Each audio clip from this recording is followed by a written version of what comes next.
couple of weeks ago, I had a mailbag and we opened up the OPi RV2. It is an 8-core RISC-V based processor on a lovely board with lots of fruit on it. It's not my intention to go through and do a review of this. In fact, I would direct you towards Chris's review, which I will link up. He's my go-to guy for what's happening in single-board computers or computers in general. But rather what I thought I would do is hook this up and see if the Ubuntu operating system works. I've got it on an eMMC drive, 64 gigabytes. I tend not to use the SD slots if I can avoid it. If I've got these boards that have an eMMC slot, I will use the eMMC memory because it's just faster and easier. But I will talk about what requires to put that on there. There was a hiccup or two. I've also got an NVMe 256 gigabyte drive, and that will hopefully play nice on the M2 slot at the back. What I'm really excited about is a portable monitor which I got, and it is a touch screen. So I'm hoping to mount this down in the lab. I'm not in the lab at the moment because it's 3 degrees down there, and I needed a bit more space anyway, but mount that touch screen so if I want to look up specs on a transistor or something like that, I can do it. So this video is, will it play nice with all these bits and pieces? And also there's some sad stories to tell about a couple of Android tablets as well. Let's get started. I bought an AliExpress special. It's an Android tablet and it was $190 or something like that. It was marketed as an MiPad 7. And in fact, if I look at the specs through the tablet itself, it says Mi7, it says Pad Pro 7. It says it's got a remarkable 22 gigabytes, I think, in RAM. I think it says it's got 512 gigabytes in hard drive space or ROM. And none of that turned out to be true. Oh, and it also said it had an Android 14. If you, in fact, take a deeper dive and you put a terminal on there and then you ask it for information about itself at the hardware level, the 28 gigabytes of RAM turns out to be not even 2. And I think what's happened, actually, it's 1.8, and I think is that little bit that's missing is probably what they've put on there to mask what is actually happening. So I think there's a little bit of skullduggery going on there. What else? Well, the 512 gigabytes of ROM turned out to be 28. So there you go. The Android 14 turned out to be Android 8, which is not great. Yeah, so all up a bit of a lie. I still think it's a great tablet. I mean, surprisingly, I questioned them and said, you know, what's going on? They got a little bit narky with me, and they said, oh, you can't be using foreign software tools to find out what's going on with our wonderful tablets. And I said, listen, you know, racism aside, let's just look at what's going on here. And so they paid me back enough money, not the whole lot, because I did want to keep it, but they paid me back enough that it matches up with what a Pad 6 would cost. And that's in fact what it is. It's a Pad 6 running Android 8, 2 gigabytes of RAM-ish, but there's some missing, and 28 gigabytes of ROM, which is fine. I think I can use this, but I won't use it in its current form because I'm not happy with the software on it, and I'm not happy with the fact that there's some masking going on. I wanted to keep it to see if I can wipe it, put a rootkit on it, and then run something like a Linux on it. That'd be pretty cool. So this is going to be a project for the future. I'm looking forward to it. One thing, however, that did arrive with it was this pretty stock standard keyboard, which is I'm assuming it's a Bluetooth keyboard. So I want to actually use this with the OPi RV2. That's the whole plan behind this. So to use it with that, it's quite small and it would be nice, I think, down in the lab. I have been recording the face video that we're looking at now, pictures of me with the tablet that I actually bought, which turned out to be a Galaxy Tab. So that's a locally provided one. I probably could have got it online, but I was a bit, you know, probably over it by then. And I thought, well, I'll just go down to the local shop and get one. Again, around $500, which is what you'd expect to pay online for the Pad 7. But I thought I'll just go down to the shop and get one. So that's what's recording here. I might swap out to this, and there might be a noticeable drop in in quality, but we'll just see if this could be used maybe as an extra camera even. Yeah, fascinating piece of kit. It's really the keyboard that we're after though. So now let's get some of this stuff hooked up and see if it's going to work. So this is the Pad 6 masquerading as a Pad 7, clear drop in resolution. Not such a bad thing with my face actually. Reminds me of in Hollywood back in the early days when the stars were aging and the studios used to put Vaseline on the lenses of the camera, which sort of smoothed out the wrinkles, which can't appear in Hollywood, right? I mean, nobody ever gets old in Hollywood, so perhaps not such a bad thing to have the the Pad 6 masquerading as a Pad 7. I don't think the sound's that great either, but I can fix that up in post production. I can't fix up my face, but I can fix up that. But anyway, I think I will swap back to the legitimate Android tablet for the for this angle shot, and let's in the meantime look at the Orange Pi and connect all these bits and pieces up and see what's happening with this RISC-V based OPi. Now that that's out of the way, let's have a look at our portable monitor. So yeah, very excited to see what this actually is. Based on my experience with AliExpress with the tablet, who knows? Could be a bunch of socks in here. So we don't know. Let's have a look. Lovely box.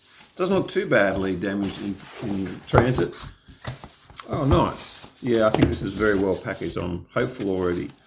And here we go. Right, okay, so we've got some great packaging. That is a very good sign. It's quite slim. Probably a better way of doing this. There we go. Oh, nice. And it's got some protection on there as well, which we'll leave for the moment. There's a little bit of a bracket at the back here, but I would actually probably like to put this on the backboard of the lab anyway. So yeah, that looks good. And then cabling and other bits and pieces. Let's see what's been provided. We've got all sorts of things here. Wow, lots of cabling and lots of things. All right, let's get rid of the box. Cats can play with that. Cats and kids, they love the boxes.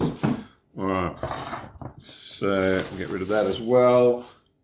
And we've got Type-C full function cable. So that's nice. Full function cable, I guess, because if you haven't seen Great Scott's video, which I'll link up, but Great Scott talks a lot about, and a lot of us have found out that the USB-C cables aren't all what they're cut up to be. One thing that they do is that they skimp on the wires in here. Firstly, the size of the wire, so it doesn't carry the power, but secondly, the actual connection, so it doesn't carry the data either. I mean, what is that about? What is the point of having a USB-C standard and then just not following it? So Great Scott has taken the extraordinary step of making his own cables. So will I do that? Maybe. We'll see how we go. Find a good cable supplier and stick to them, I would say, whether that's online or local. So there's our manual, which we may or may not read. I mean, it's pretty fair to say that I don't often read manuals. This is a pretty useless adapter because of these pointy things, and I don't know what country they belong to, but it's not mine. And then we've got another cable, also it's USB-C to USB-A, terrific. And another cable,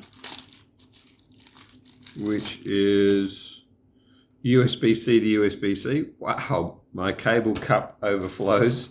This looks HDMI-ish, which is what I was really after. So we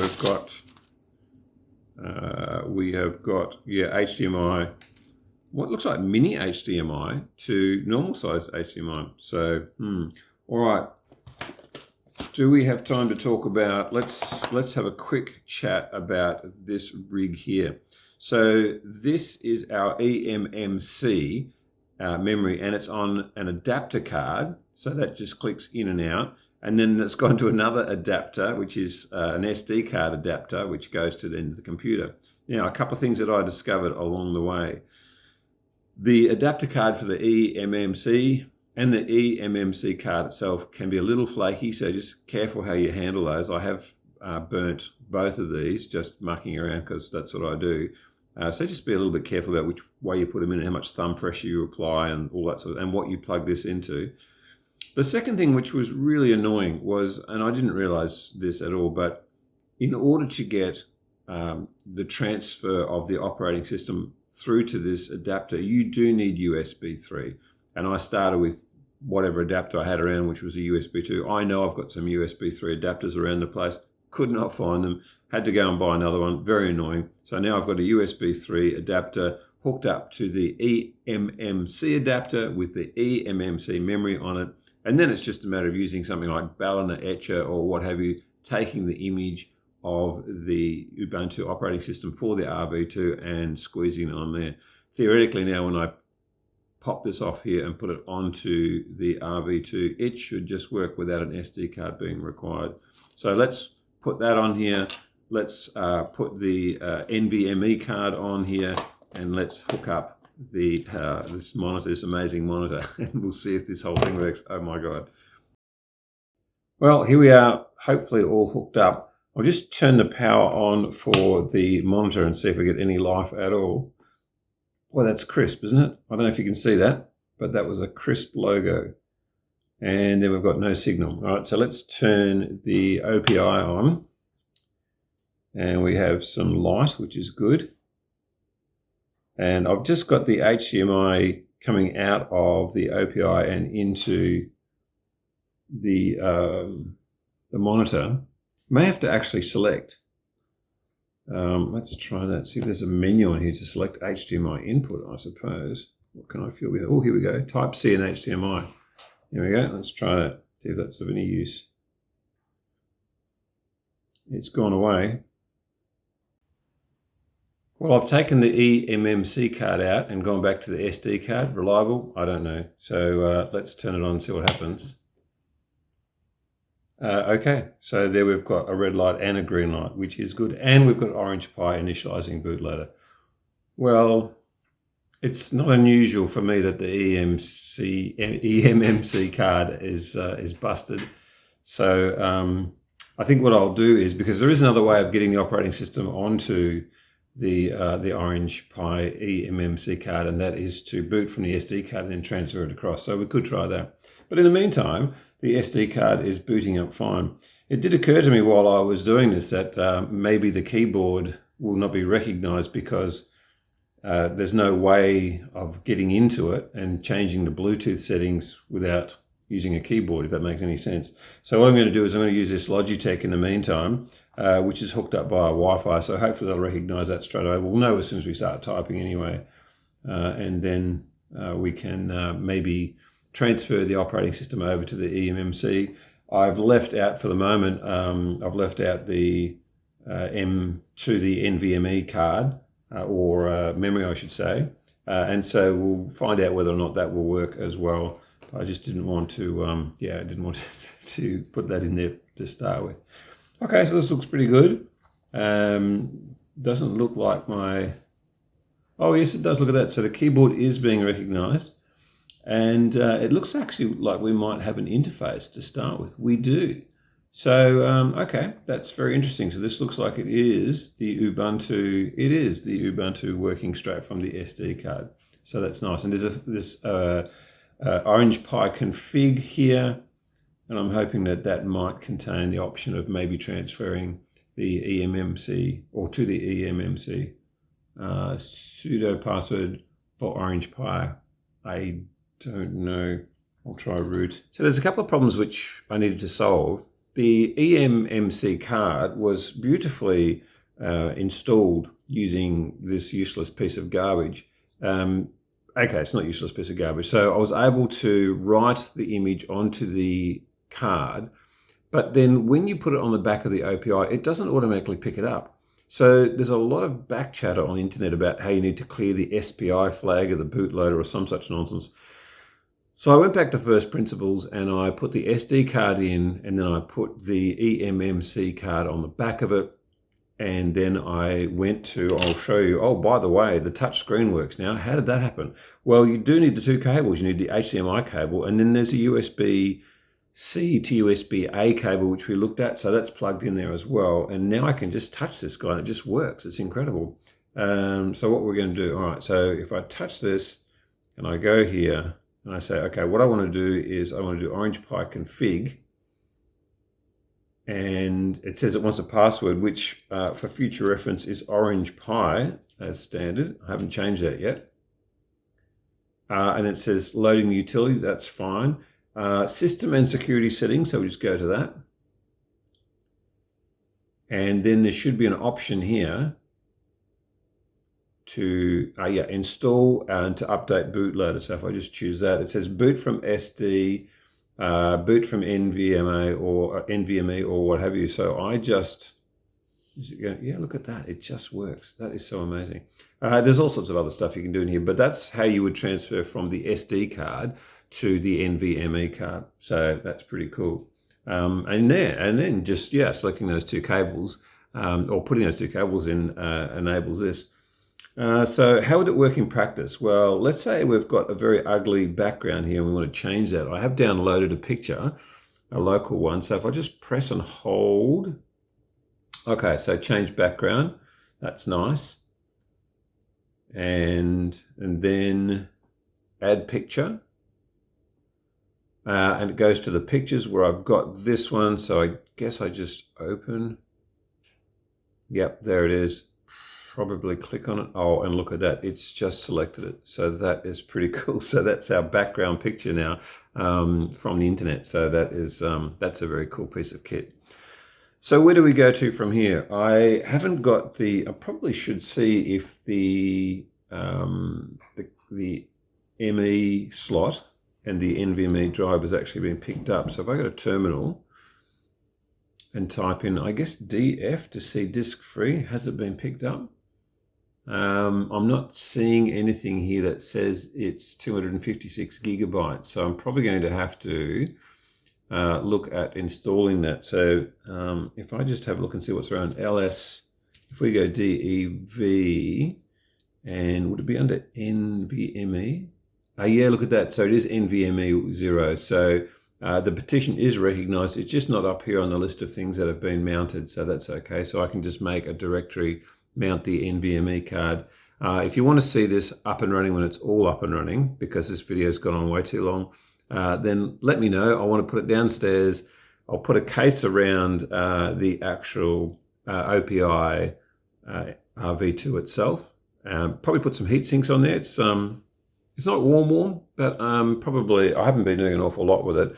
But I'm actually happy that all the hardware is now working together. So yeah, if you do follow me down this rabbit hole, save your money on the adapters, the SD card and the eMMC adapters. Just put your eMMC card or memory straight on there. Swap it over from the SD card. The SD card is now pulled out, so that's that's fine. I have done the old sudo apt update and sudo apt upgrade, so all the software is up to date. With the two cables in, the touch screen is working fine. I'm going to call it that's the circuit working for this week. We'll see you next time.